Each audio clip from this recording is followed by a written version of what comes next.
Are we ready? Wow, that Does was anybody fast. need any? Oh yeah, definitely working on that speed tonight. I felt like You're on season 5 speed. Well, I mean, you're all Gilmore Girls fans. You got every single bit of what I said, didn't you? You are Totally. Gilmore. All right. If you haven't been here before, grab your remote, put your thumb on that play button, but don't hit it. First of all, I'm recording just to let everybody know. Grab that remote, put your finger on the play button. Don't hit it yet because we're gonna all do that at the. What's up? Yeah, I'm about to do that. Oh. We're all going to hit our play buttons at the same time on the count of 3. You ready? 1, 2, 3. I'll say I just read the description. This answers a question you asked some time ago, John.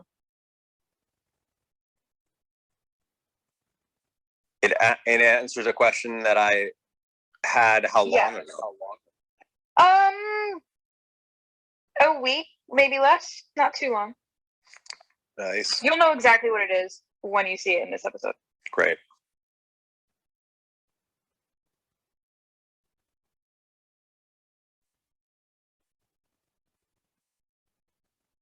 I forgot about this storyline. I don't know how they come up with all this gold. Hey, by the way, Lorelai is back at these dinners. Yes, she is. Yeah. So she kept to her word. And both of their hair is straight. I don't know why I said hairs like that. Sorry. Because they have like my subtitles to not be so huge, and now they're really tiny. Yeah, and Emily's hair doesn't look so humongous. I love that word, by the way, humongous. I can barely see the screen right now because of like how we are in the cabana. So it's like the thrilling days of radio. The thrilling days of radio. I still like radio. Yeah, the straight hair. I don't know. I really liked the like curly hair, especially on Rory. I feel like we didn't really see it. We saw it more on Lorelai, but on Rory, it was like really. Yeah, I mean, in general, I'm a fan of the wavy hair on both of them, but especially on Lorelai, because I feel like it's Lorelai. I feel like it's Lauren's natural hair, and so I think it's Lorelai's natural hair, and I think I like the natural look better. Zach reminded me that the question I was referring to you at it was from this weekend. So does it have something to do with tacos? Sure. If you want.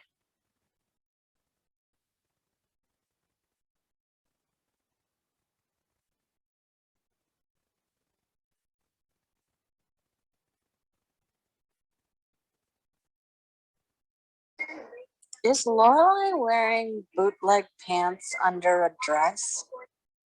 Yeah. Why? Yeah, I mean, they're like kind of bell bottomy. Yeah, I really wish Val was here. I had a couple of questions about what. It just seems like a very strange choice because it's not like she has an issue showing her legs or anything. She wears dresses all the time. I remember a time in the 2000s where that was a thing, where you would wear a dress over like jeans and pants. It was very in for a minute. Yeah. That was definitely a thing.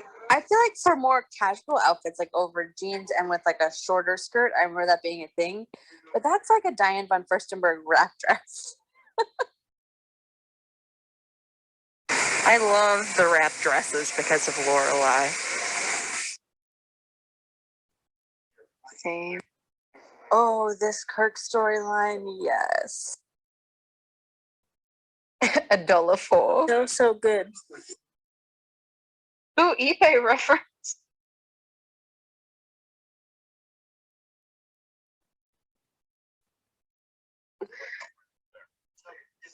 Yeah, listen to this storyline because this was Sean mentioned it kind of as a spoiler.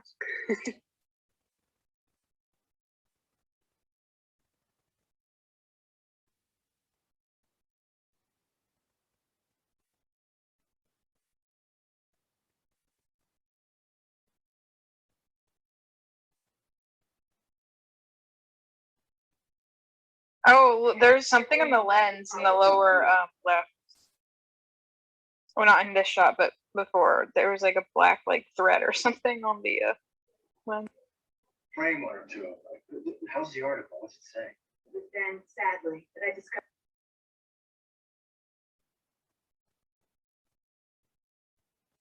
Ugh, not the licking of the finger.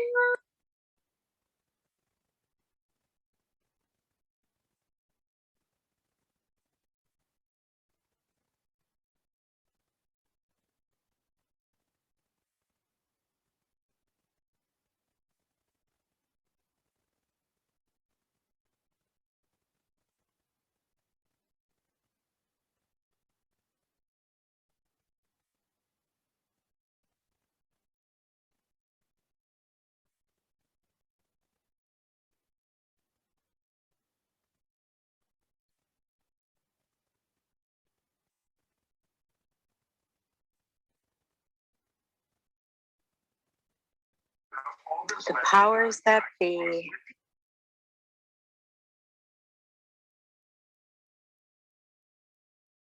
I wonder, Taylor's so cute.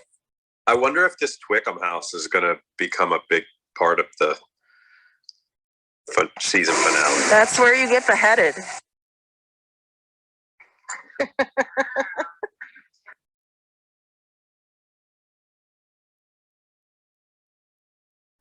Will Yeah, I Mia think kill Mia's hiding in Brian the or attic. will she not?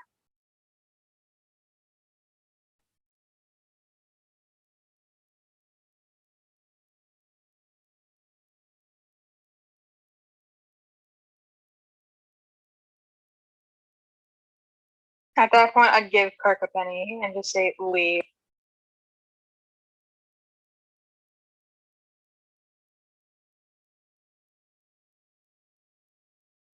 Creepy.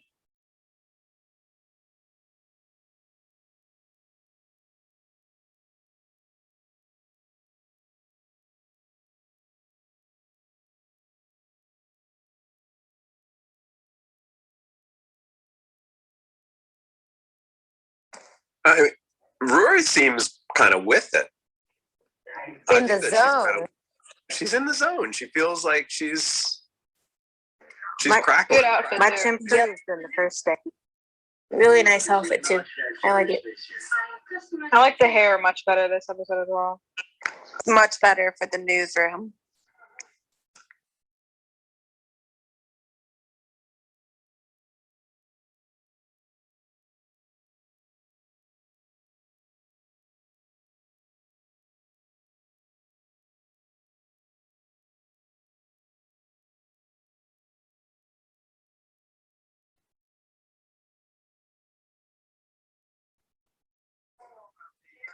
I feel like that was such a probably topic of conversation.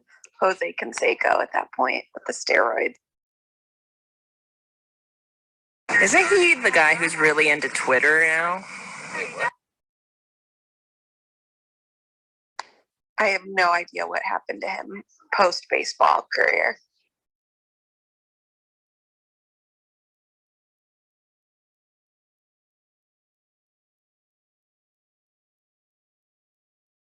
Yeah, it looks like he's been posting a lot on Twitter. Yeah, when A-Rod and J-Lo broke up, he was tweeting about it. He's really funny.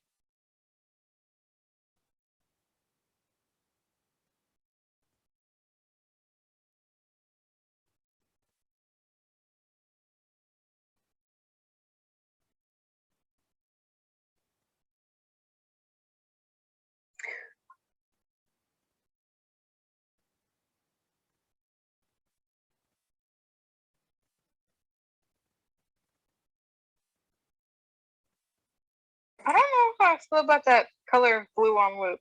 Oh, I love that shirt. They And look I, nice. and I think that that's the tie that he wore for the wedding. Gotta love a good look, Grant. Such a good rant. I always think about this. I love ranting. Even when he's trashing our beautiful city. Well, And it's even better because it's drunk ranting Luke. Yep. So that's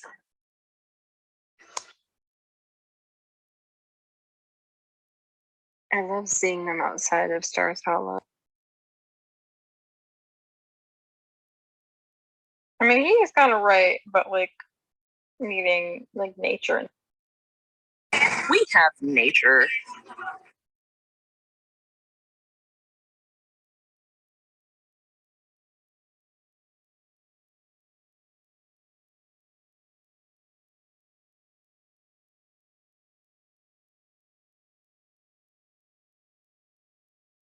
urine mints. I was just thinking that too.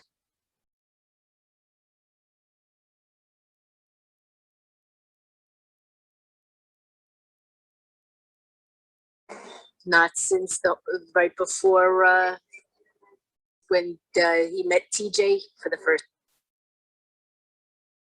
Yeah, so it hasn't been years; it's been months.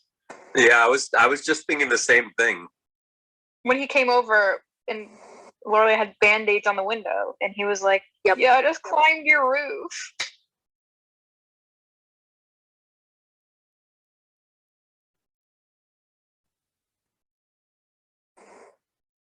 There are too many articles of clothing that don't make sense on this floor right now. I like the drunk lalas though, like hungover lalas. But these aren't really lalas. These are papas. Bappas.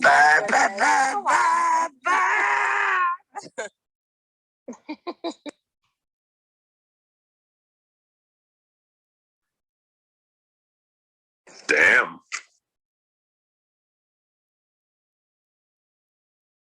Sheep sounds. the look of panic is priceless. She does that so well. Lorelai is loving her orange, another orange top. I like that look. Yeah. Beginning of the episode, both of them had questionable outfits for the night dinner, and after that, so far, they've all been great. Poppers. I know she means party poppers, but Oh my gosh! Stop.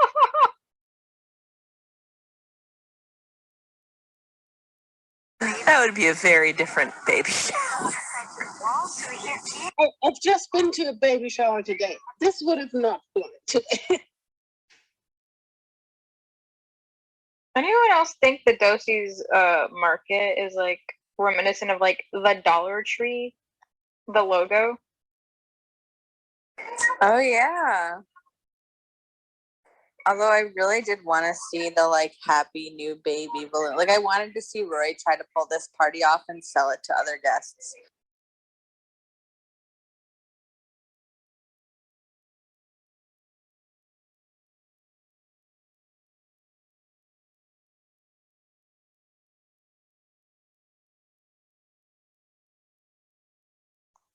Rory, Wasn't like, she there just take to a share breath. Maybe that's why. Gigi get born? That's why. But remember, Christopher showed up in time, and even Lorelai was there, so she never saw the actual birth.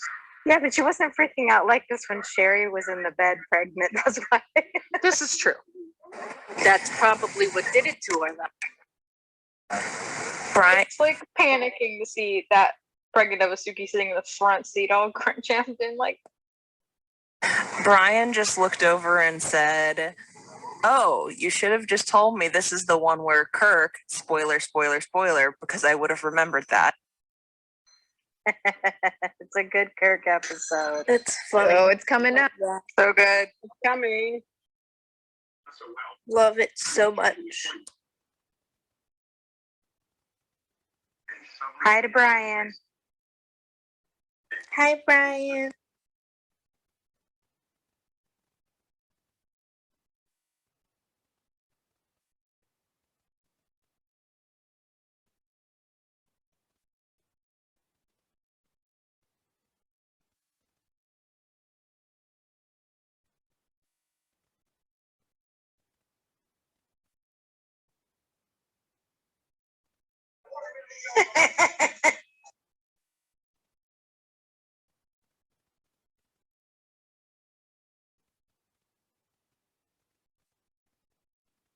I do.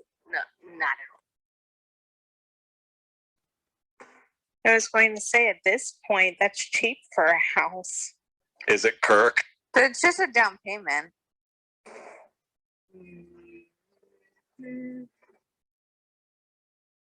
It's Kirk. That answer your question about, There's two questions that I'm about to be answered too. well, it's so much. Yeah, this is what Brian mentioned.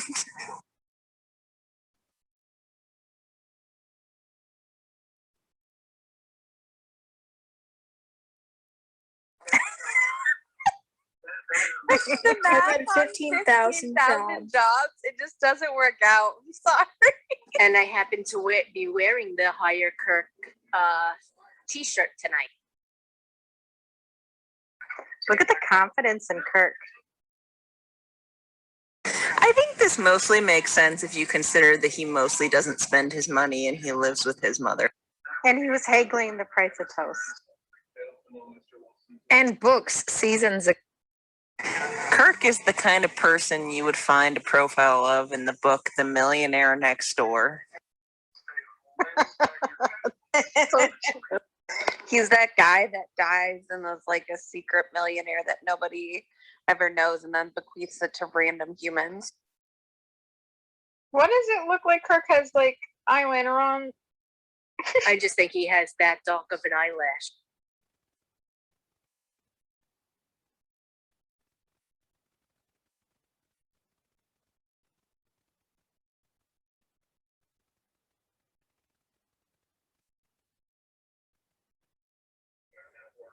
Ouch.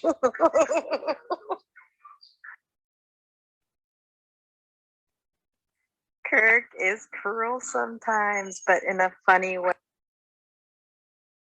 I mean, technically, The intimidation factor. technically, his net worth is lower than Luke's. He just happens to have that much money. Yeah, his net worth, Luke's net worth would include owning this building. The and, building there's a next lot more. door, like. I feel like that was very like stereotypical TV German. I was gonna say, what are all these Germans doing in Stars Hollow?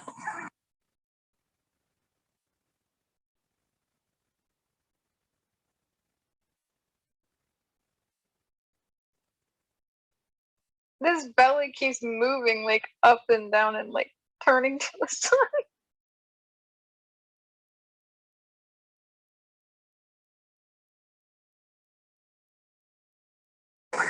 This is problematic.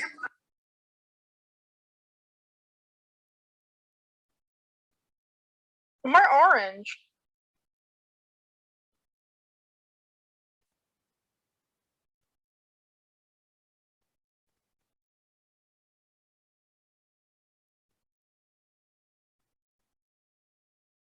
What?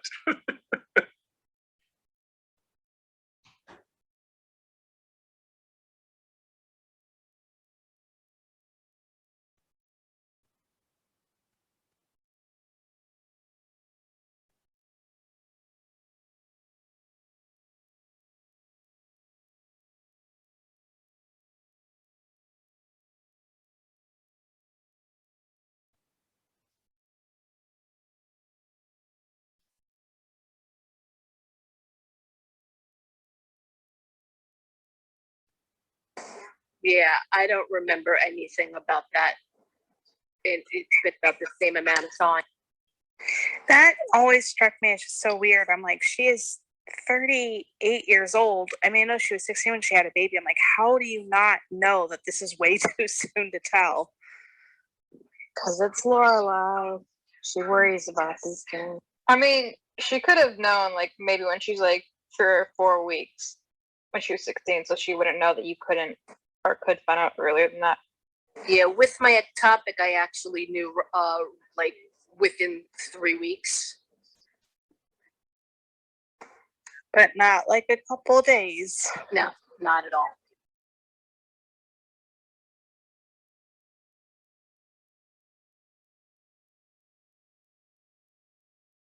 Oh my God, do women not take pregnancy tests in Stars Hollow? Not 20 years ago.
They delivered her.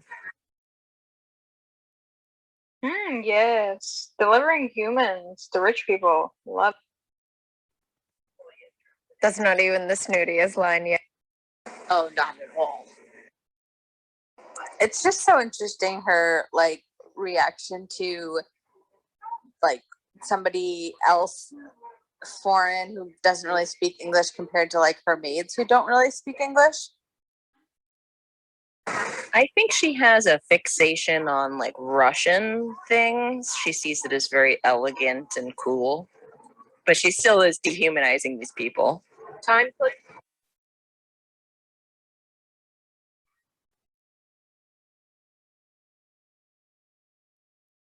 I've got 2150. Time code is 2157. Thank you, sir. And ma'am.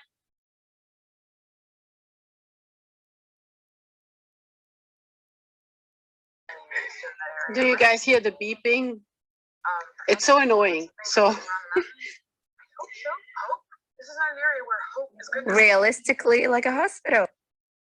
not really. It doesn't beep all the time like this. So it's what the sound managers think a hospital sounds. That's what it is. Oh, okay.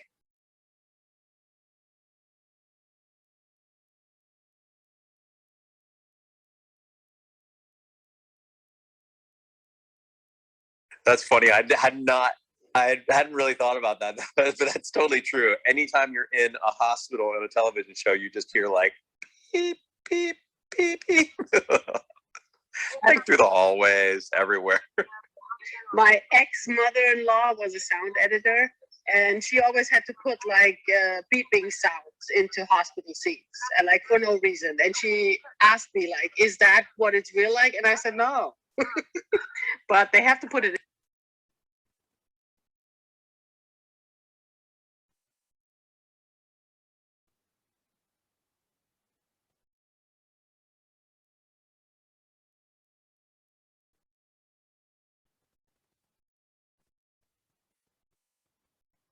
I'll never be able to watch another television show again with a hospital in it and not think about that. Beep. I mean, I can't.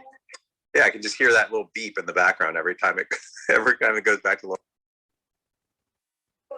I did think it was my washing machine at first.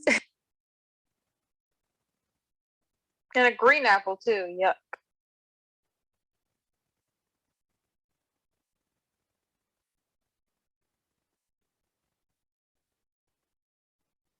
Well, of course it's Luke.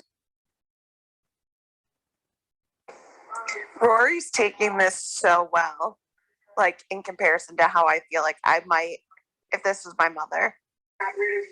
Well, she loves her and Luke together. So I think she would be happy to have a sibling that she's actually close to, because Gigi isn't really in her life.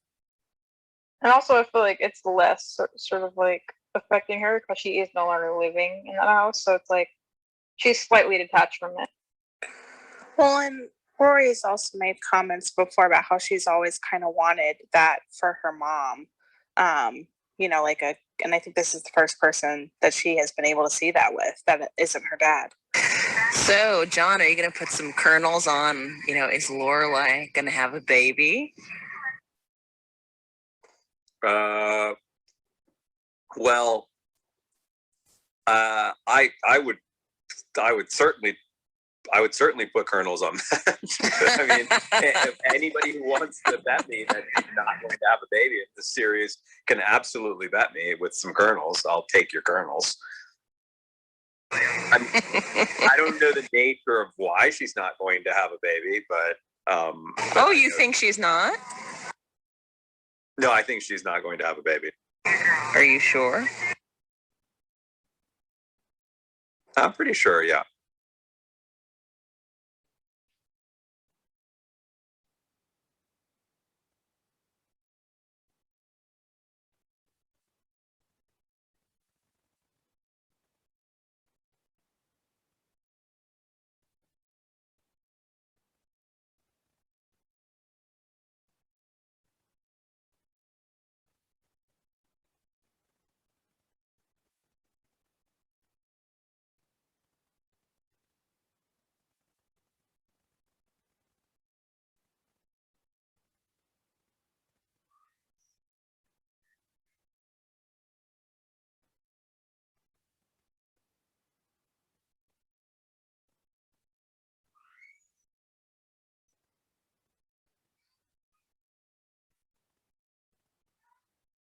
Huh.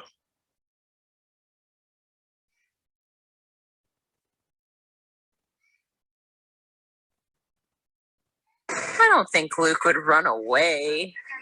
No, I think it's Definitely not. I think it's interesting that she didn't tell him. Well, and she doesn't like. We obviously know more about Luke's motivations because of the Twickham house than like she doesn't think that about him for some reason, which is kind of strange.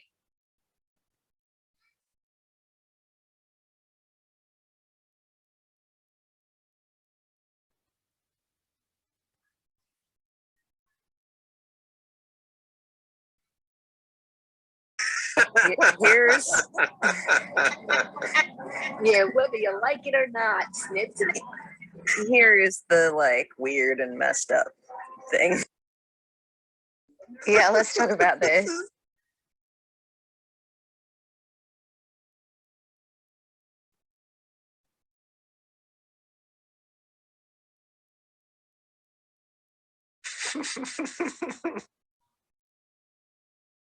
you can't do 2.5 or 3.5. Suki, just get an IUD. Do something. Do something to yourself. And it's a lot more complicated for the women to get it done than the men. Yeah, but I don't think you. Yeah, for the man.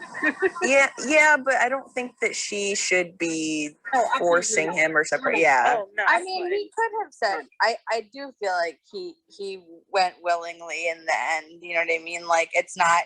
It's also reversible versus like I don't remember if IUDs were even that big of a thing back then, but for her to get her tubes tied would be a much more complicated procedure. Yeah, that's Orange is true. like the star of this episode. Oh, Oh my god. Mikael. He looks a little like Ryan Seacrest.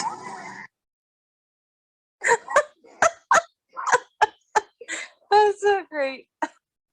Yeah, 1 second she's saying how much she loved having this girl in the house, and then the next second she's driving her nuts. I mean, classic Emily. Totally.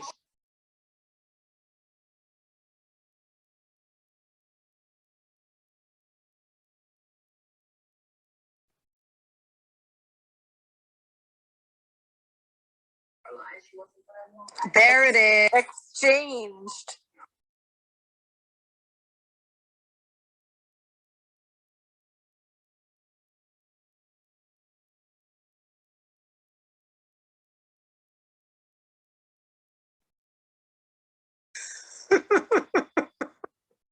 What do you So think the funny. casting call title looked like for this role?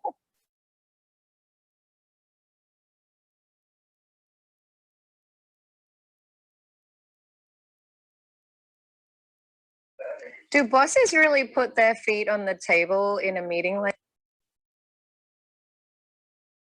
I don't. No. Yeah, probably not.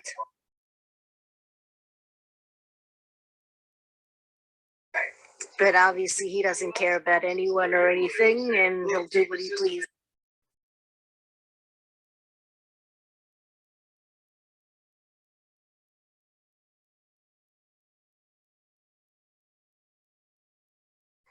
I think he does it as like a sign of confidence or something to try and intimidate them.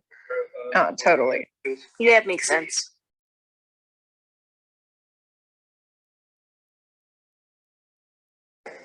I've tried to sit like that just to see if I could, and I'm like physically too short. So it looks super awkward and uncomfortable for not only me, but everyone else in the room. This scene is very. Too. This is a very Sorkin-y scene. Lots of jargon. Yes. Yes. Just lots of people talking over each other and jargoning. Listen now, John. Something big's gonna. All right. Welcome to the newspaper world. We do speak jargon. I majored in journalism in college. Sales meetings at usually way more boring than that It in a does look newsroom. like the shirt that Luke just had on. A little lighter blue, though. Okay, here we go.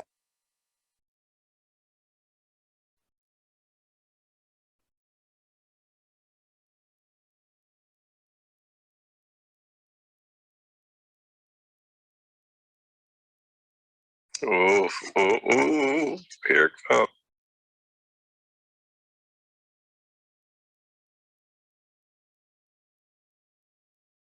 Oh, he's about to crush her.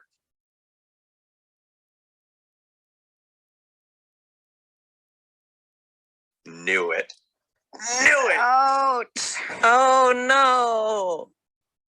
And you wonder why we were all like, why are you so excited to meet this guy? Yeah. Sorry, I have both headphones on right now. I really want to get this scene.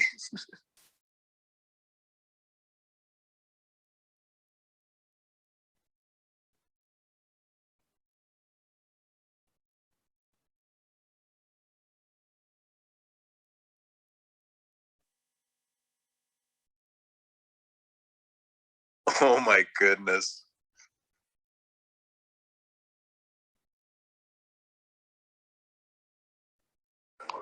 I did a job interview once where this prospective employer told me he thought that radio personalities had much more personality than what I was presenting because I had radio DJ on my resume. And I was like, that's not who I am in real life. That's literally my job, not the job I'm interviewing for right now. He's so annoying. I can't stand him.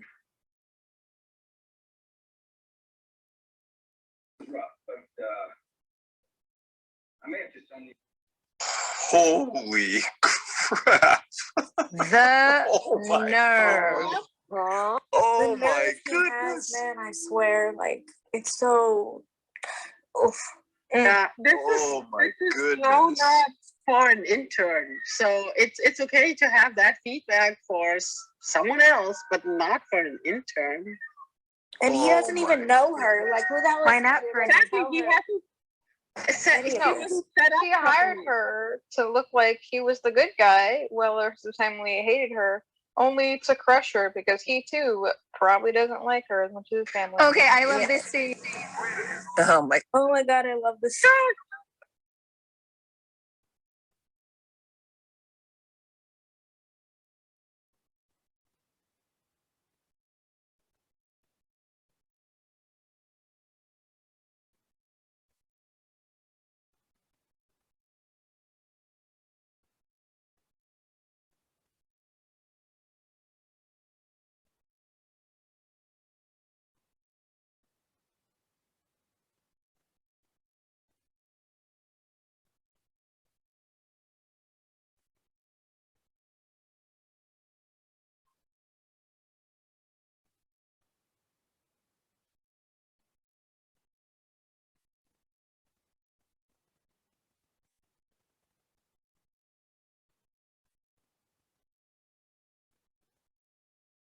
Does Sean have a scar in his chest right there? Yes. I don't think I ever noticed that before. Yes, he does.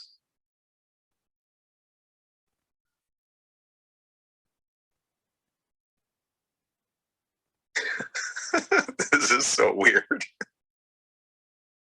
I was just about to say this is there like Star Wars-ish. It is so Star Wars-ish. Yeah, it's I've the always thought Jedi that Council. Who's this shrouded man? William love Morgan the Shepherd. I love the shrouded guru in the corner. Yeah, The sage. yeah, that's William Morgan Shepherd, Mark Shepherd's dad. Oh my gosh, really? Yep. Maybe not my own. Such a creepy line. And even the way he did the thing with the hand, it was like, these are not the droids you're looking for. Yeah, it's so good.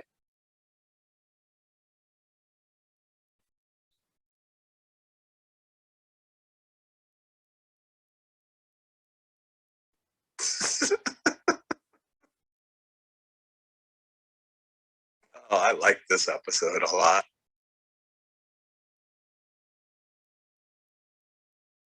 Kirk's always looking for an extra job.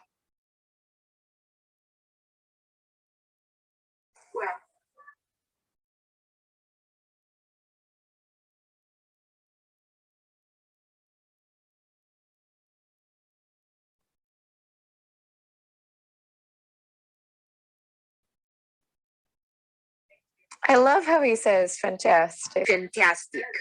Yeah, it's a little over the top.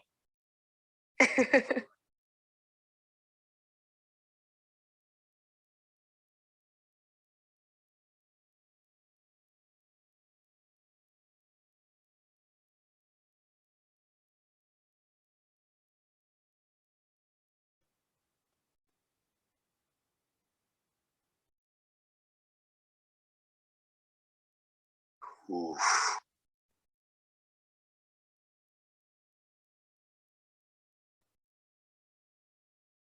I love how he stands up. Me too.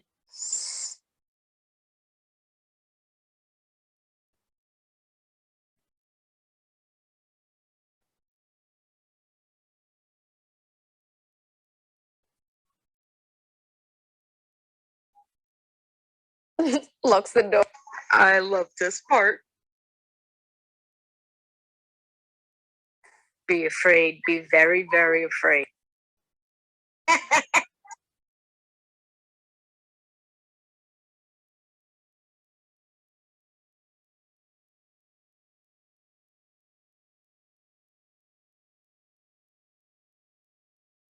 The captioners did not capitalize Pol Pot.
A spare yacht.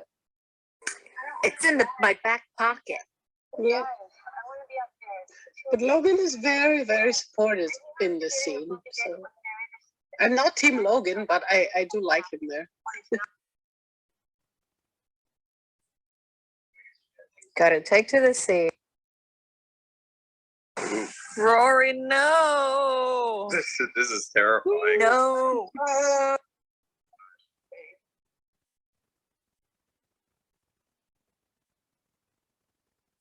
Yes, you have. Agreed. No.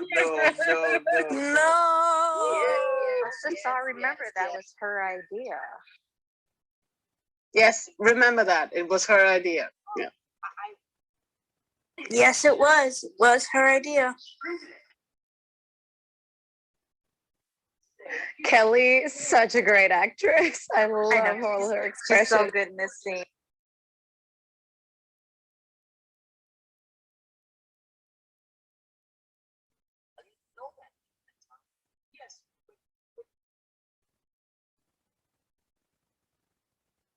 This is by far the most stressful part of my day today. Mhm.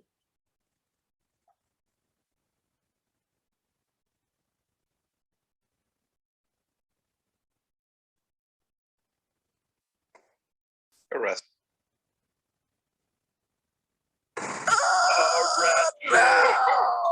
That's how it is. So, Oh, it's John, so you said good. yesterday a couple of things that you were thinking were going to happen or weren't going to happen. And one of them you said you didn't think they were going to make a big deal about Suki giving birth. Yeah, but they didn't really make a huge deal out of it. I just didn't think that it was going to be the finale. I said they're not going to make the finale about Suki's birth because that would just be redundant. I didn't suggest that they weren't going to actually see her giving birth, but I just didn't think it was going to be like a big finale closer. Gotcha. But I did think that Mitchum was going to crush her dreams. Yep, and man, he's such a jerk. oh, I can't. man. Yeah, you. Wait a He second. do it. You are too insightful, John. All right. I'm opening up the couch. Ready and open. Come on out, Yeah. folks. John, I brought Guys, number. Come on up, everyone. I have to get going back to my birthday honeymoon, but John, if you would do me the One of the girls made. Sing her the song, John. if you would do me the honor. Yes, you got it. Happy birthday from all of us to you. Happy birthday. May all your dreams come true. May you have many Hawaiian blessings now and your whole life through. Happy birthday from all of us to you. Hey. Now everybody say, hey. Beautiful. Thank you so Happy much. birthday. Thank you. I will see you all soon, probably on Saturday. Have a good night. Bye. Bye. John, I just want to thank you for explaining the Remarcus deal a little bit better. I'll be visiting my hometown in a couple of weeks, and I learned that my 13-year-old niece is a big Gilmore fan. So we will be joining y'all in a couple of weeks as a family. Wonderful. Thank you. Well, that was an episode. It was intense. Yes, it was. That was an episode. I mean, I just want to go right into that stuff with Mitchum and Rory. Yes. Holy So horrible. crap. I Emma, just want why to go is into it the so next horrible? episode. What did he say that wasn't true to her? I mean, and I'm only going to say this like this because she was acting like an assistant the whole time. She never chimed in. She didn't go into the room the first time we saw her. She was doing a great job. We saw that, but he didn't tell her she was really bad at anything. He just told her she see didn't her. have He told her she didn't have it. any ability but to be a she didn't journalist. but Yeah, she like didn't that's show him horrible to say. anything. He doesn't even know her really in any capacity other than she's Logan's girlfriend, and like and she's right. Like she didn't know she should say anything. Like she's not there as a writer. She's there as his assistant. Like so she didn't know that she could chime in. She didn't realize that she could say what she wanted. She didn't know what she was able to do. So I think that was his point, that she didn't take the initiative. Right, that she should have absolutely have just attempted to at least say something, and Yes. he could have easily have said to her, like, next time, don't say anything. You know, that's not what you're here for. Right. I just think, can you imagine all of the staff's faces if an intern tried to pipe in on how they should spend their money? I just think that I would have been agree. ridiculous. Exactly. I think the bigger I'm thing, just saying that was I his- think think the bigger part of it has really nothing to do with her abilities right now. He actually, what he's telling her there is you don't have it, meaning you won't ever have it. Exactly. And I'm putting you out of your misery Right. by telling you now. He's telling somebody who we've grown to know to be a gifted individual. He's telling that person that they need to quit now while they're ahead. And a gifted And She's a gifted that's writer. the bigger, that's the bigger issue. Like, Right, I mean, yeah. however we feel about how she was behaving as an intern really doesn't matter, because, like, I know in our last discussion there was sort of a lot of debate as to whether or not she took initiative and what an intern's supposed to do and whatnot. That's not really what's going on there. That guy is crushing a young person's dreams, like, straight up. And I don't think he knows her well enough or long enough to do that. So why is he doing that? I That's said what I'm saying. right. I have a question about that. Would you guys feel differently if this wasn't Logan's dad doing this to her? Like if it was just another No, Not at all. Whoever it is. Not at all. No way. I wouldn't. I would feel exactly the same. I would be like, I know. Yep, I mean, same I here. know. I just know that type of guy. I mean, it's the reason why I could sense it was coming. That was why I sort of felt like he's gonna crush her. That kind of ego exists all over the industry that I'm in. Yep. and I've seen those people, and I'm sure that the Paladinos have seen those people before, and it's horrible. It's awful. And in that, I mean, I don't think it has anything to do with, or at least I don't know what his motivations are. His motivations may very well be because he's dating, she's dating him. Like, but it wouldn't matter if he was her dad or not, or was his dad or not, whatnot. Nope. It would still be nasty. And I feel like people like that enjoy that. Oh my God. He took so much pleasure. You could see it on his face.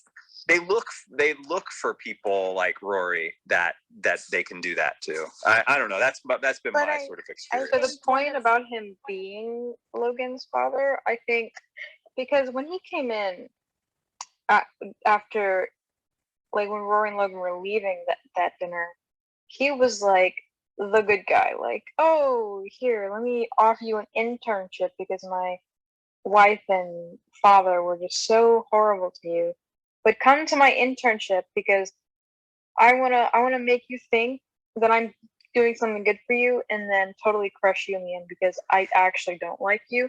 I just want to make myself look good. So do you think he did it by design, that he wanted to hire her to crush? Yes. No. So Yeah. I think Absolutely. yes. Yeah, I think one of the issues though too is that this is I think exactly a good reason why you shouldn't have conflicting relationships, in these scenarios. He never, even if he had every intention of kind of keeping her or wasn't manipulative about it, he never should have hired her in the first place for this, because it would be her boss and they're also now in this personal relationship. And so I think that's what makes it even more uncomfortable, is there's this huge power differential now where she was kind of using him as like a source of approval within the family. Right. And I think the reason why he did hire her was so he could crush her, and then maybe she would turn around and not want to be anywhere around his family, and maybe break up with Logan, and Logan will start going in the direction that he has always wanted for Logan. I haven't seen enough yet. I haven't seen enough yet to to say how I feel about what Mitchum thinks about the relationship between Rory and Logan. As of right now, I can't say I'm convinced that he cares all that much. I sense that that Logan's mother cares. I sense that the grandfather cares, but as of right now, I haven't really gotten a good sense yet of how Mitchum feels about that. But I definitely got the sense that he's the type of person who really loves his power, and that he could sense that Rory was somebody he could crush like that. Yeah. And I don't know if there was any more motivation than that, than just simply the desire to put somebody down. Yeah.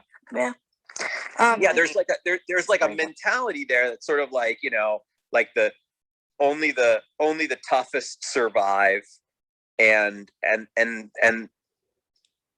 I think that I don't know. I mean, I it's hard to articulate, only to say that I could just sort of feel that that's what was coming. And it may have even been compounded by the fact that she originally rejected his offer. Yeah. Probably. I didn't even think about that. And so he had to actually push to get her to come. And even that, I'd say, may have actually fueled it a little bit. But I don't think for a second that he was saying that to her because he actually thought that her performance was poor. It just doesn't add up. She has to not do that. I don't think it was unmotivated though. I don't think he was just doing it because he can. There's a motivation, and I think the fact that the objectionable thing that the Huntsbergers found about Rory joining that family was that she was career oriented, wanted a career as a newspaper woman, had aspirations other than just being a Stepford wife. And what if that after Rory and Logan left, what if he had a conversation with them, find out what happened, and then sort of this was his answer to that? If we crush that part of her, that desire to be a newspaper woman, that desire to have a career, if we just crush that, then maybe we can mold her into the Stepford wife. It's a great theory. I just can't. I agree with that.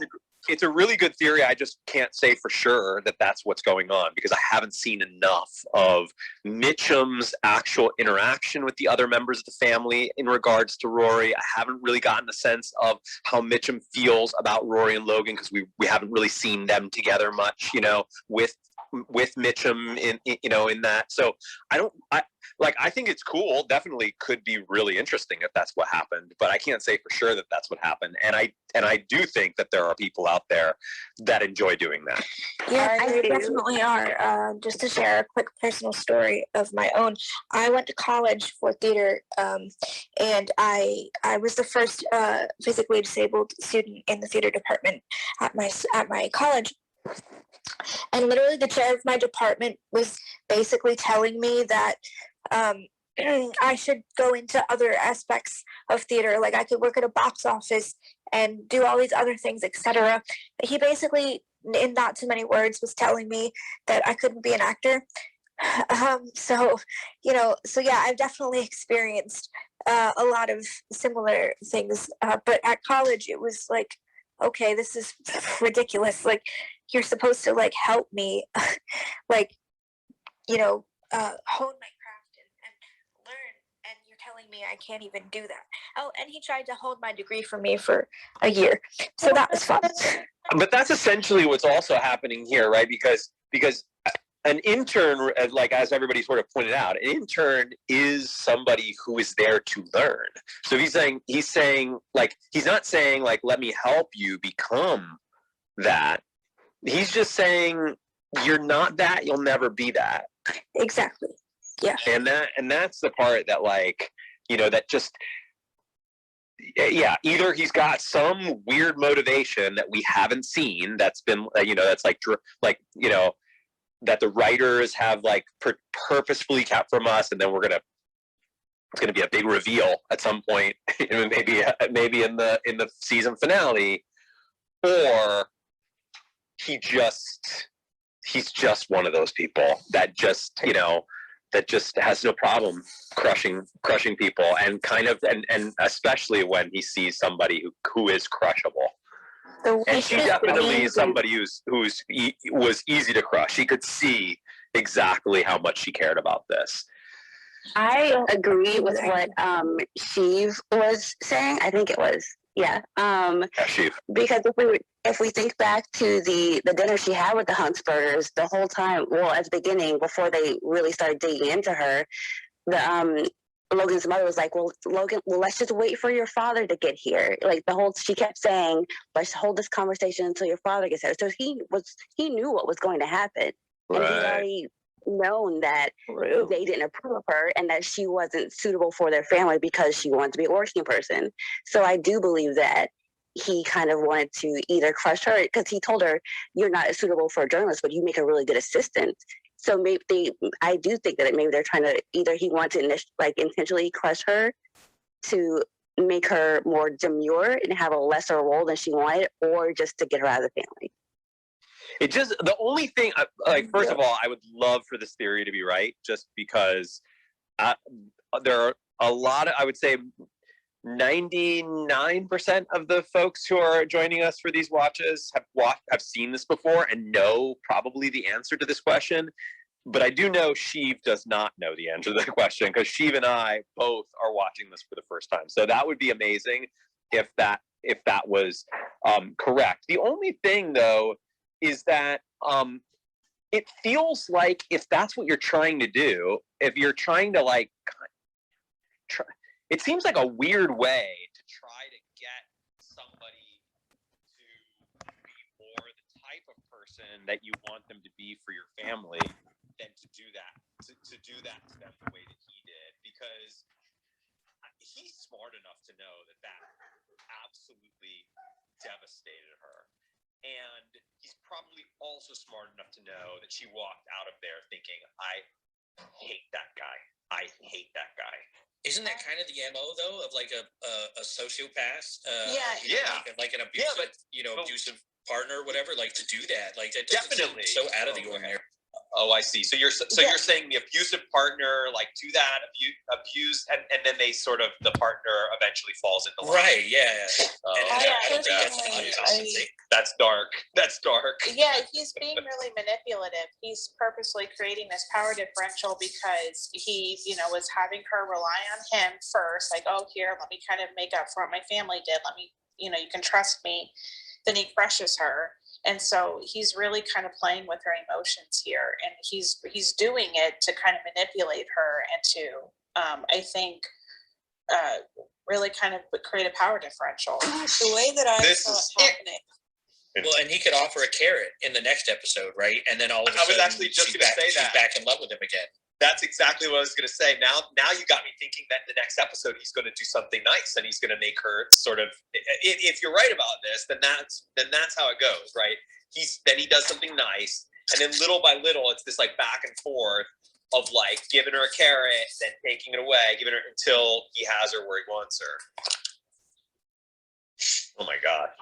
There are some managers that are just awful though. And then there's some managers that are really good mentors. And then now they're really big into mentor training, where you they teach you how to become a mentor, because there's a lot of people that I think there's just really poor managers, and that's what they want to do. And they also see that if you're a threat to them, or if they see that you have potential, they want to try to hold you back. And I've experienced that. Yeah, definitely. I mean, like, there's just so many in Hollywood. I feel like that personality type's all over the upper areas.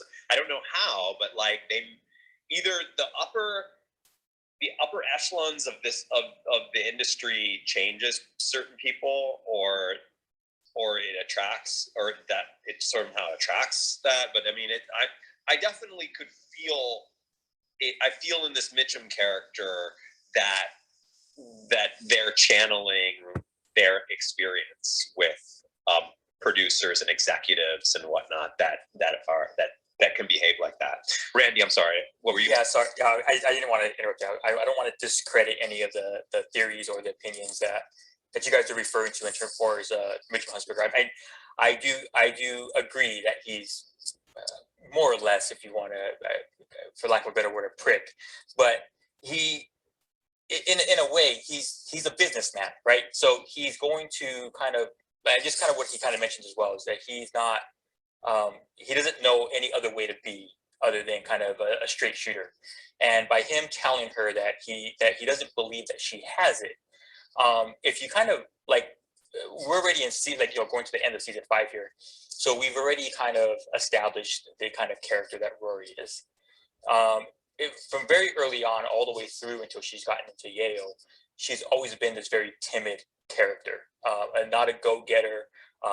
If you recall, even a conversation with her and Jess about her being worried about being, she wants to be a foreign correspondent.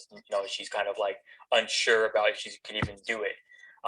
And for Mitchum to kind of call her out on that and say, I don't think you have it.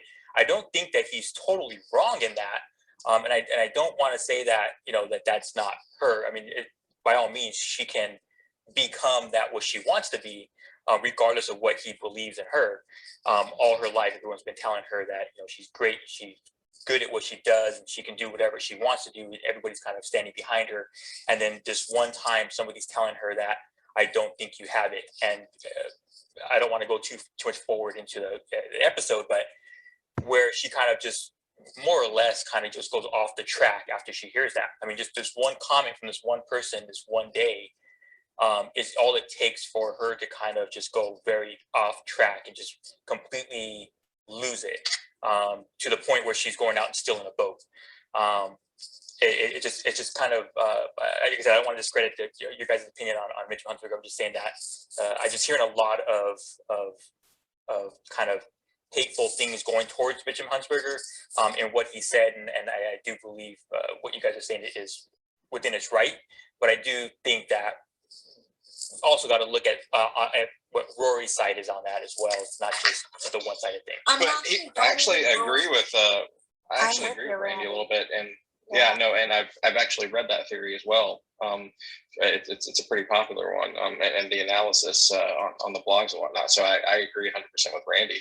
I think we also just need to entertain, like he was saying, he's a businessman. What if this is just typical Mitchum Huntsberger?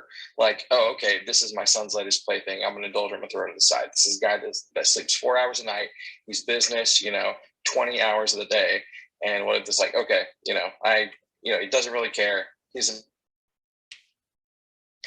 I want to throw a parallel, a somewhat related one, which, when we were like, oh, Mitchum, in saying, I may have just done you a favor, but Richard said something quite similar when Rory was writing about the ballerina article last season, and he said, don't feel badly about it, Rory. Sometimes people don't know at a young age that they're not good at doing something. Now that girl can go to business school. Yeah. Here's the thing though, in terms of that idea of being a businessman, here's the only thing that I'd push back on. What does he get what does he truly get as a businessman out of sitting her down and taking any time out of his day to tell her that? Nothing. He just doesn't care. What I'm saying, no, but I'm actually going to go a step further. I'm going to say it takes out time from his day. If he's a good businessman, he's like somebody who isn't performing, who doesn't have it. That's somebody who shouldn't get even an ounce of his energy. But Why she- just let her But she's internship his- end? Yeah, he's Yeah, her. look- She's his intern. That's why he was giving her the criticism. Yeah, Because- But look but up an that's why that's Enneagram the 8. reason. I know, Well, maybe but that's the only reason. I know, but what I'm saying is that he doesn't need to. He doesn't even need to. He doesn't need to spend any time So, on her at all. John, look up an Enneagram 8. Mitchum is an 8, and I think that will explain it better. No, I know. I understand. I mean, I know the Enneagram 8. I'm just speaking to this idea that this would somehow be motivated from a place of being a sort of businessman.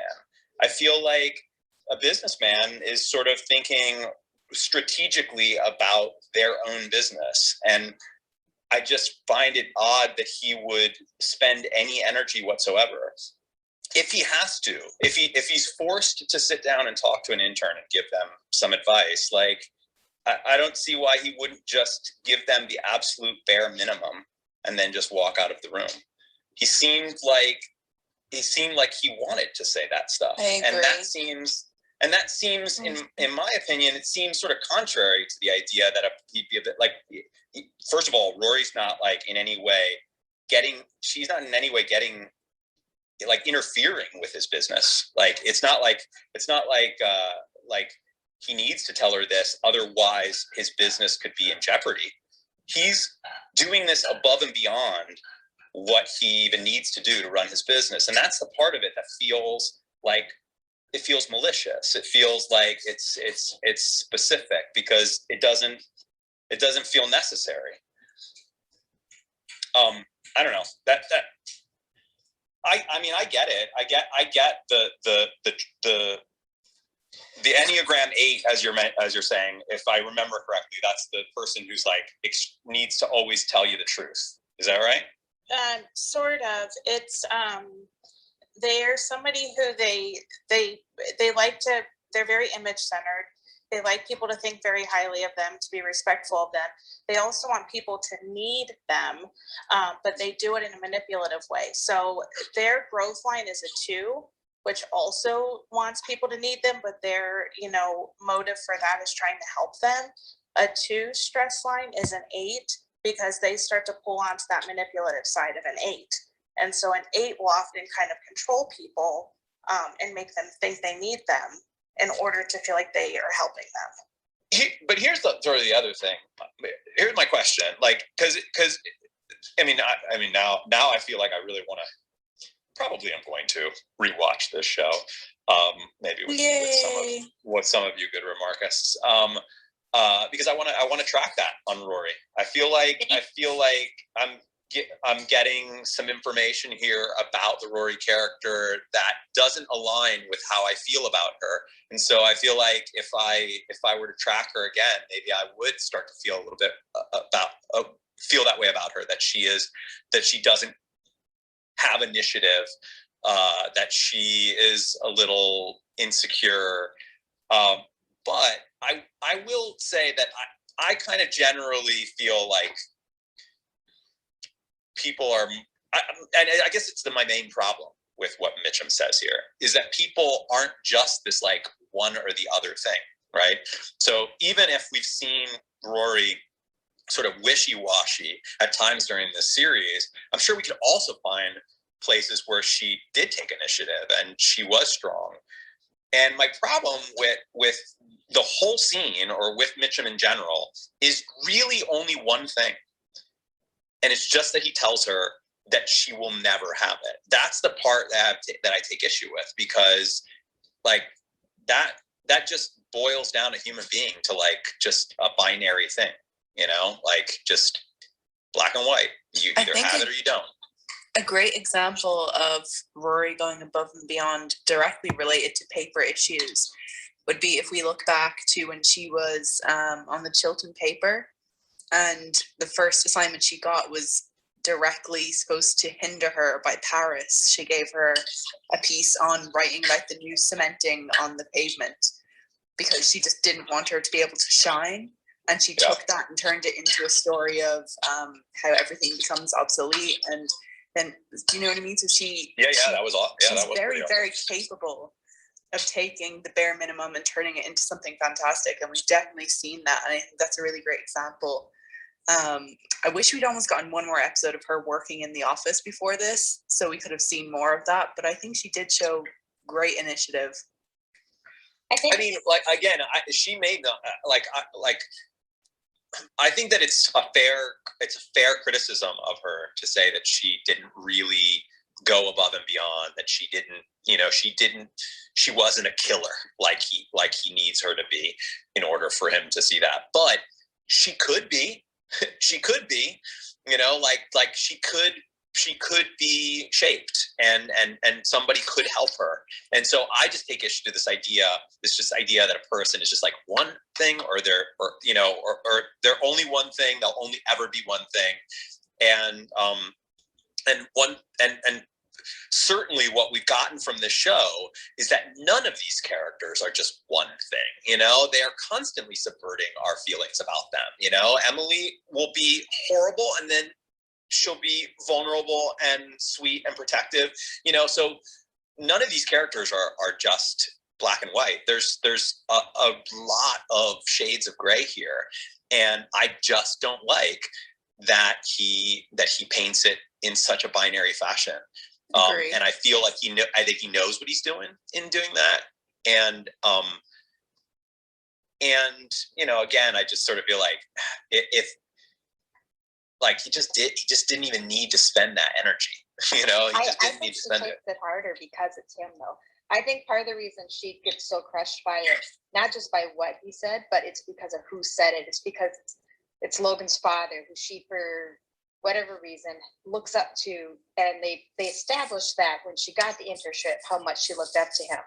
So I think the fact that she's reacting the way she is more because it's him. If it'd been somebody else, she might have been more kind of feisty and be like, I could do better than that. But it's Mitchum, and she's going to take it differently. And I think part of that is because of her personal relationship with Logan, and the fact that that's Logan's dad, and that he runs all those papers. But I don't know. I can't agree with everything you guys are saying. I get why you guys think it, but I'm just going to leave it like that. Sorry. John, you brought up some good points as well. Stacey, so I'm sorry. No, it's okay. I was just gonna go off of something that Randy was saying earlier. How Rory freaked out over just Mitchum saying this one person saying one thing, and it can only take one person to completely derail somebody's dream of what they hope to do with their life. And I think that Rory puts a lot of pressure on herself because Lorelai and Emily and Richard and basically all of Stars Hollow expect her to be perfect all the time. So I think she puts so much pressure on herself so that when Mitchum tells her she doesn't have it, she loses her mind a little bit because she's always been this perfect person. She's always tried to be this perfect person, and the fact that this person who I agree with you, Chris, who she does look up to because he isn't an important, prominent person in the journalist world, and he is Logan's father. Having somebody of his stature completely say you don't have it, you're never going to be able to do this, really just throws her because she has put all this pressure on herself basically her entire life. So and as somebody who is a perfectionist, because I think Rory can be a little bit of a perfectionist as well.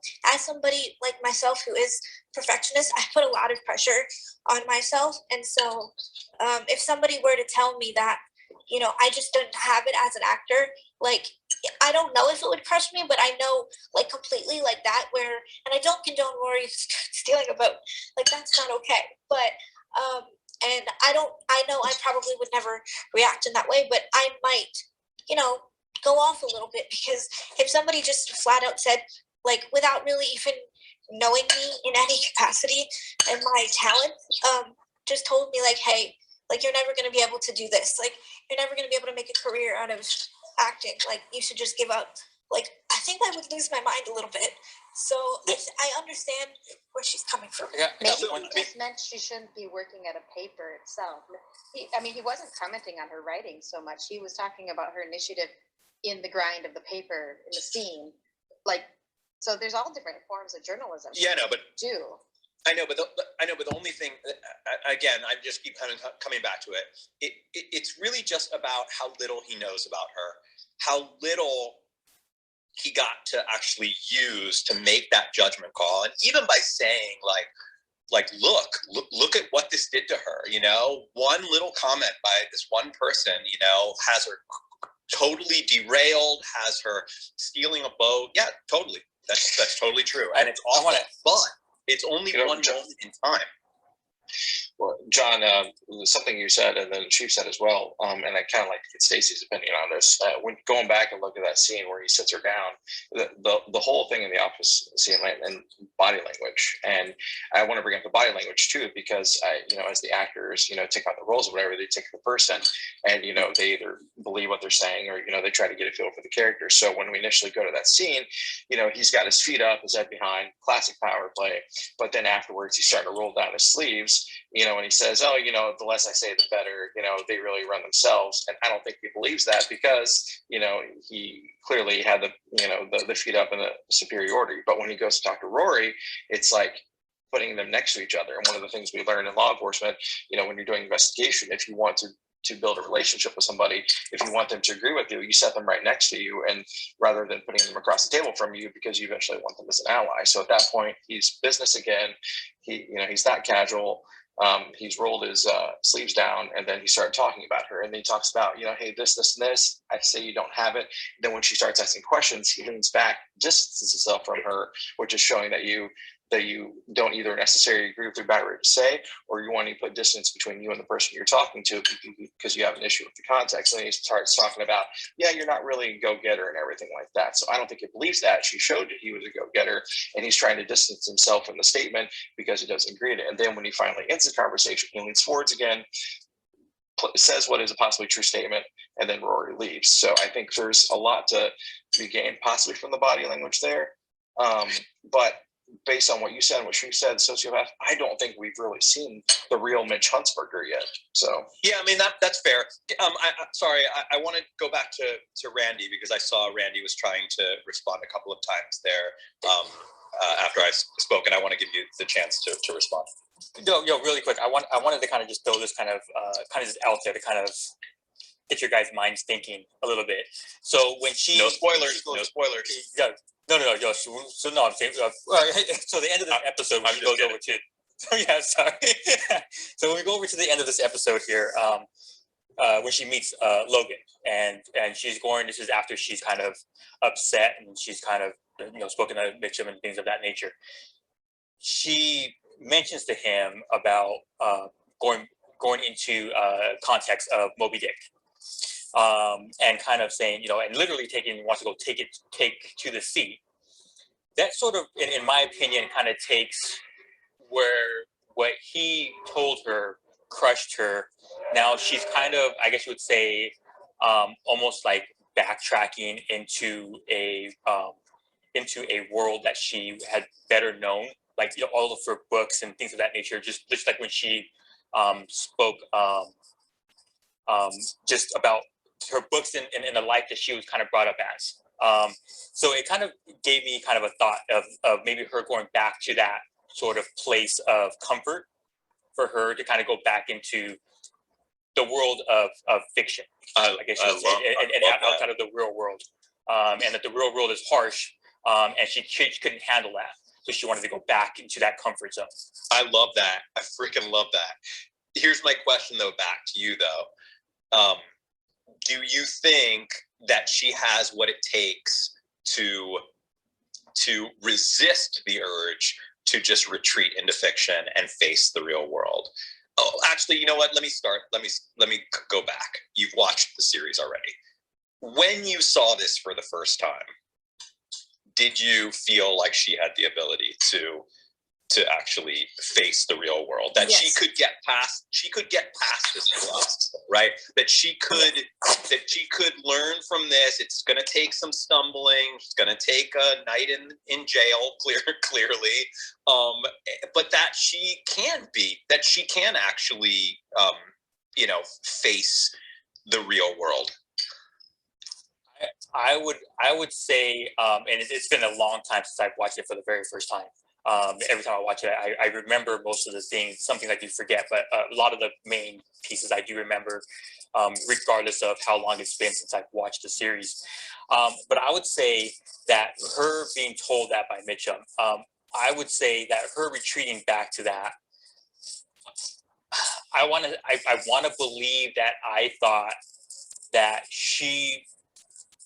that the story had to proceed as her being a journalist, and that everybody behind her was still going to be rooting for her, whether it be her family, whether it be Paris, her professors, her teachers, regardless, they're all going to still be behind her and help her through that journey. Now, that being said, you're struggling not to spoil me, I can tell. Yeah,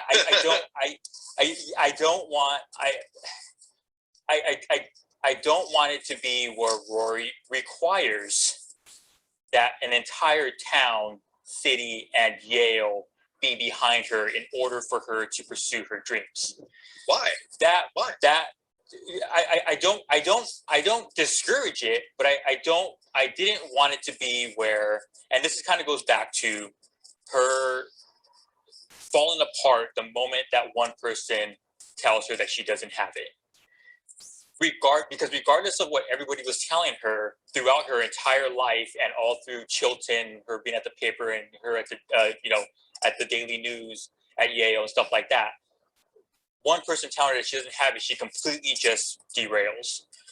If she had the confidence enough to be that person, I think that she'd be able to move on regardless whether or not this person told her that she had it or not. But don't you want her to be that person? Like, I want her to be that person. I recognize that she's not that person right now. You're absolutely right.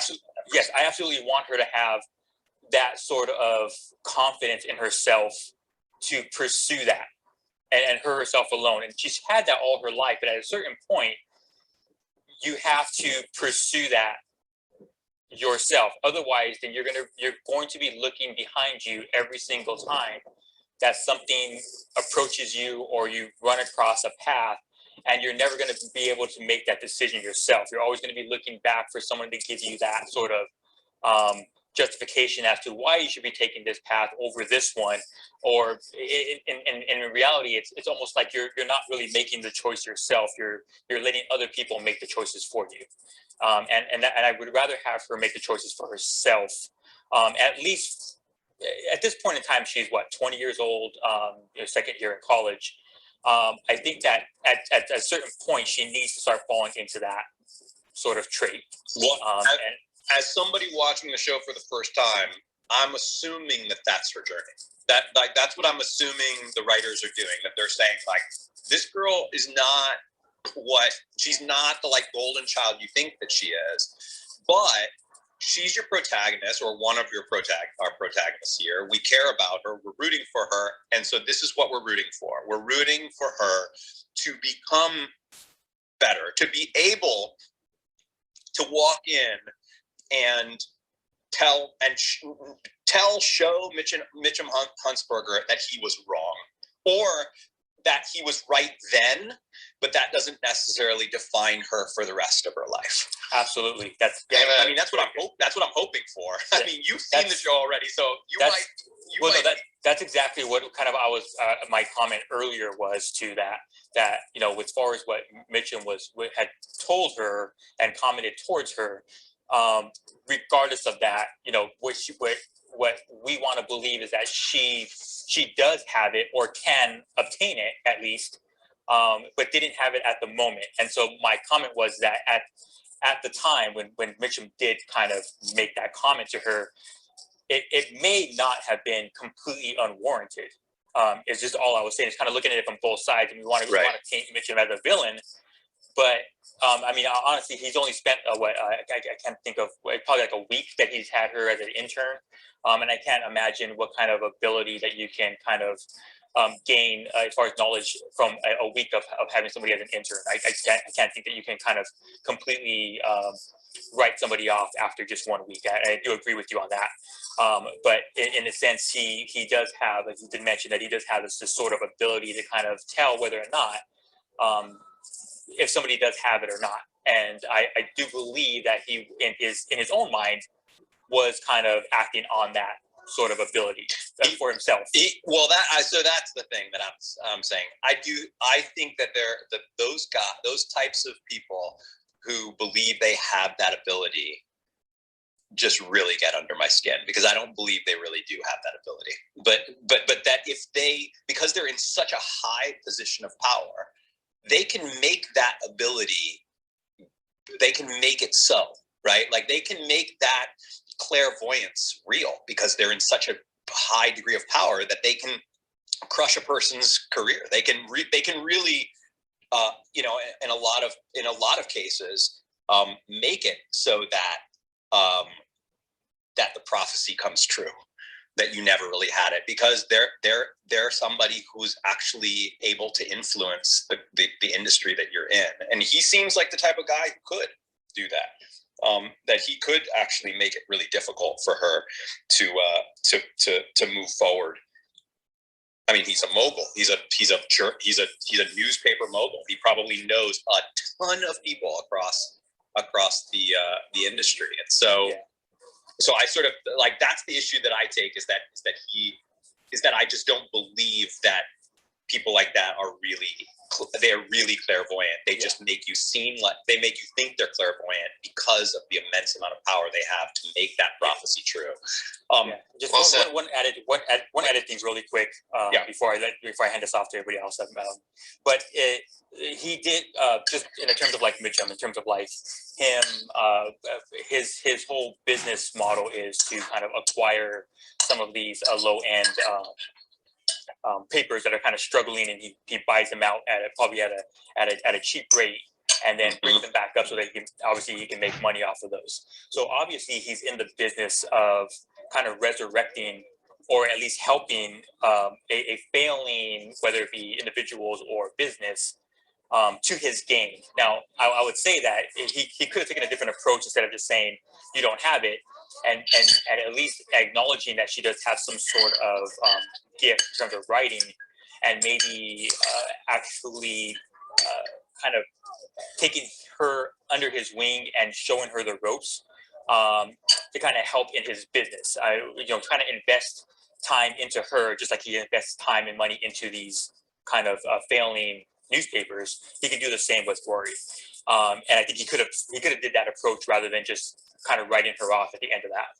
Unless Sheev is right about his theory, which is that he's actually trying to do that, and this was a manipulative, calculated decision, and that if he starts giving her a little, then taking it away, then giving her a little, he may actually be able to successfully do exactly what he does with all of these little companies that he acquires. He may be able to build a person up that isn't quite there yet, build them up to his advantage. I don't know. That's just that could be what's going on.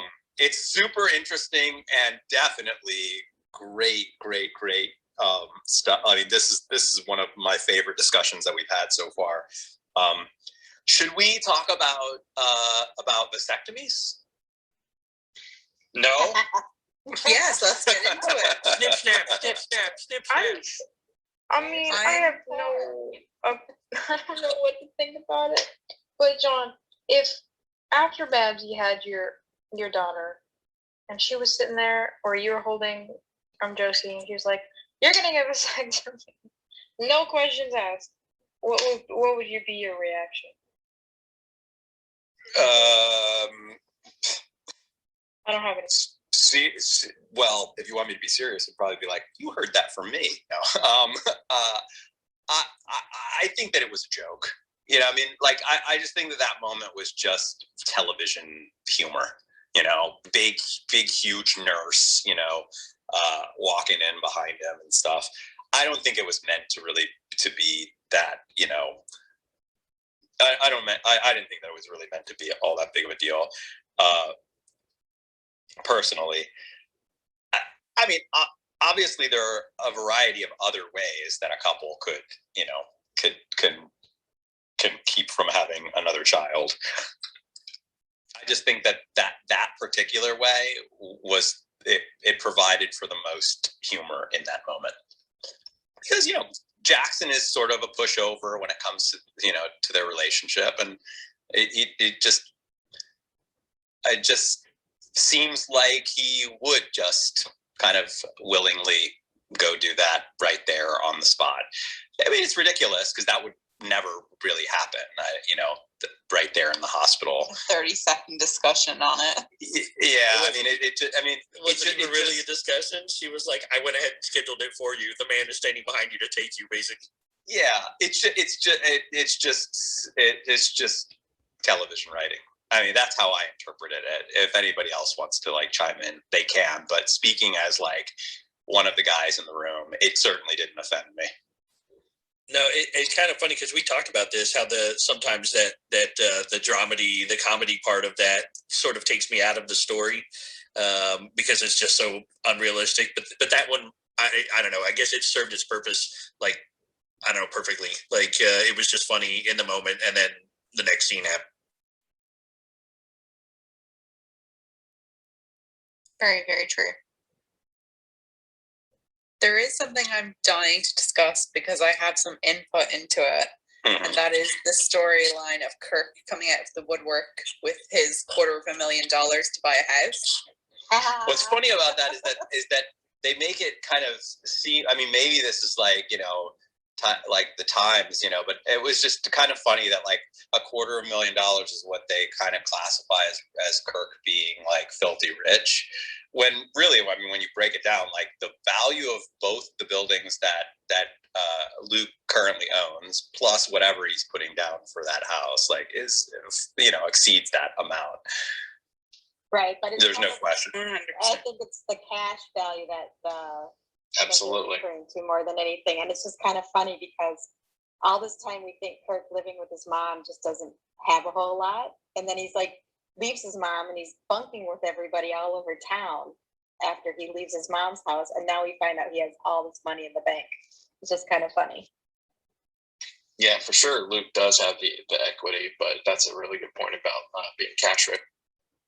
Who said that? Chris. You mean about Kirk being cash rich? Yeah. Luke? Yeah. That was just me. Okay, cool.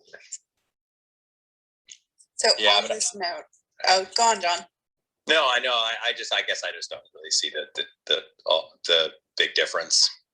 I do. I mean, I do think that it's funny that we didn't know that he had any net worth whatsoever, and now we kind of know that he's been saving all of these years.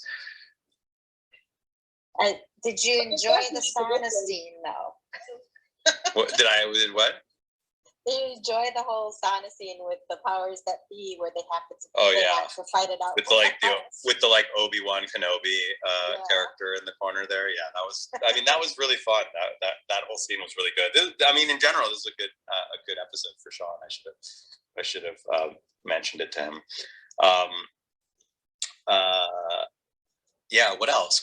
Oh, the whole thing with Lorelai and Emily. It was kind of a nice bonding moment. Emily actually was going to stop reading the article because she asked her to, which is very un-Emily in a way from what we're used to seeing. Absolutely. I mean, she really was trying to do what Lorelai asked, and Lorelai felt very bad for what she said. And so I felt like they were kind of making a little progression in their relationship there. I agree. That seemed pretty genuine. Like you could hear the sincerity in her apology even through the door. So it did strike me as odd though that Emily just kind of acquiesced and was like, "Yeah, okay, I agree. There's probably nothing to be gained in continuing reading this." I think it was that Emily recognized that Lorelai was only just coming back to Friday night dinners, and it was so fragile. I know it was quite on Emily to not just latch onto this thing she could hold against Lorelai. But I think she recognized how fragile the relationship was in that moment, and that letting go of this one thing was going to help cement the continuation of their dinners. I think you're right. I mean, because it did actually seem like it was going pretty well too. With previously already. Yeah, they were just being nice to each other, which without Rory there was a big deal, I think. One thing though that I did that did sort of come to me in this episode more so than any of these episodes, with Lorelai worried about this article, it just sort of struck me how much she like she really just was very nervous about her mother reading that thing. And I have to feel like a part of it is that she regrets having said the things that she said in that article. Not even like because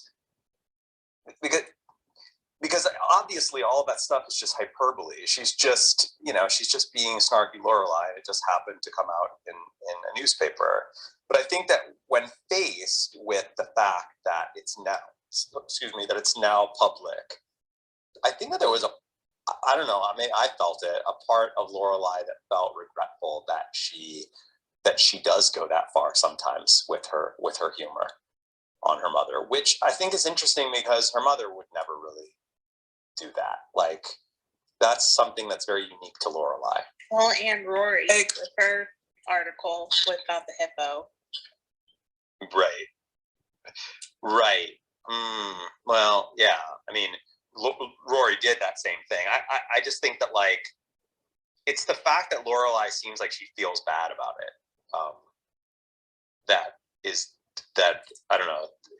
Just something that like kind of struck me. It felt like it was more than just, oh my God, please don't put that article out because then it's going to be more drama between me and my mother. It felt like she just recognized that she just sort of went over the top with that stuff. It's that she regrets actually saying the things, not so much regrets that it's going to be published. Right, exactly. Yeah, that's I don't know. I could be wrong about that, but it was just something that hit me in the episode tonight. The way that she behaved, the way she walked out of the room. I just felt like she's been in such a big argument with her mother for so long. Like, if it was just simply that she just didn't want to have to deal with her mother getting upset after she read it, I feel like she could handle that. She wouldn't need to leave the room. But like, there was something about the way that she was behaving that felt like there was actual like regret over having said the things that she said. It was shame. It was shame. It wasn't even regret. Like, she couldn't even look her in the eye when she read it. She was like, I don't even want to be in the room when her eyes get to that line. Yes, exactly. That's actually what I remember. I couldn't remember what it was specifically, but there was something in that scene that I was like, oh God, Lorelai feels really bad that she did that. And I just think that that's interesting because I don't think that Emily would, like, if the shoe was on the other foot, I don't know if Emily would be in that position to say something like that. But like, I just feel like that's something that's unique to Lorelai. It's different from Emily, because we've made so many comparisons to them, like, how they both have traits that are similar to one another. But that's something that I think is very specific to Lorelai. And might even be specific to Lorelai and Rory, because I don't remember Rory getting like regretful about that person that she wrote the article about. I don't know, maybe. No, she went to the next thing she had to review, kind of like pride of herself for having done it, with the idea that she needed to do it again. Right. No, she did feel bad. She wanted to redo the article. She asked Doyle to redo the article. That is true. I was thinking, I suppose, at the end of the episode when she was on the phone waiting to review the next thing, she was just going, yeah, I have a job to do. And the second it starts, she starts pulling faces and writing. Want her to edit the article, that's why. So like, she just kind of accepted it. It was like, oh, okay, I'll just move on to the next thing. That's why. Very true. Hey, by the way, those of you who didn't collect your kernels, they're gone. Dun dun dun. They evaporated. Oh no. I think that I'm going to start doing the old moderator shuffle here. Tomorrow, big finale, which I guess is not going to involve Lorelai giving birth to Rory's. You never know. Rory's new sibling. What's your or big Rory's new finale sibling. theory? Oh, I'll take that bet. Anybody who wants to bet me that Rory does not get another sister or brother or sister from Lorelai and Luke. I'll take that bet. Lily, what did you ask? I said, what's your big theory for the finale? Oh God, I mean, I really don't know. Like, I really, truly don't know. The only thing that I can think is, okay, well, all right, let's break down that ending. So last thing we see is them walk over the boat. Okay. Then we cut to a scene where just moments later the phone rings and Lorelai has to go, is being told you have to come get me. That sounds like Rory is at a police station or is in custody or something, you know, which means that a big chunk of time has likely passed or a chunk of time has passed. So either one of two things happened. Either they started to try and get the boat going and they got arrested right there, or they got it going and they went out to sea and they got caught maybe leaving the harbor or something. There's also a possibility that somebody got hurt. Maybe. Shark attack. What's up? Shark attacking Gilmore Girls. Maybe a shark attack. Well, I mean, you know, the last time that we had a phone call like this was Jess and the car accident, right? So there might be something that's kind of paralleling that, right? That, like, you know, this like young impulsive thing that they're doing, right? This time it's not with a car, this time it's with a boat, and somebody's calling, and in the last one she was hurt. Maybe in this one he's hurt. Maybe he's hurt. Very interesting theory. I like that you connected those two things. Maybe. Are you worried that Mia is coming back tomorrow? I'm always worried that Mia's coming back. Well, I mean, has to. She's going to decapitate Brian. I mean, Very true. Pretty much every single episode begins with me just saying a very quiet prayer in the hopes that Mia will not be joining us. Are you doing the serenity prayer? I mean, you heard about the whole body in the trunk a couple times already, so I mean, it's already happened. I feel like I've already been slightly spoiled on that character, by the way. Yeah.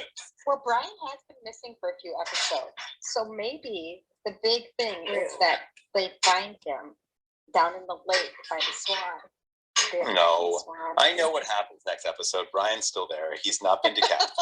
You don't know. This is why Rory's calling. She's like, you need to come get me. We got in trouble because they think we killed Brian. Floating in the marina. Power of editing. That's fun. I'm so sad. This is going to be my last episode for the next 5 days because my best friend is coming to visit me for the first time in almost 2 years due to COVID tomorrow. So I'm excited to spend time with her. I can't wait. But I'm sad because these next few episodes are huge.